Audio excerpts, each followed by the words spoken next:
Olá a todos e bem-vindos. Neste vídeo, vou mostrar um pouco mais sobre como alterar o volume do microfone nos seus fones de ouvido, HyperX Cloud Orbit S.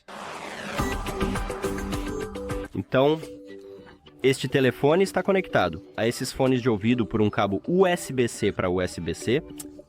E ligado, claro. Agora, vamos conectar o microfone.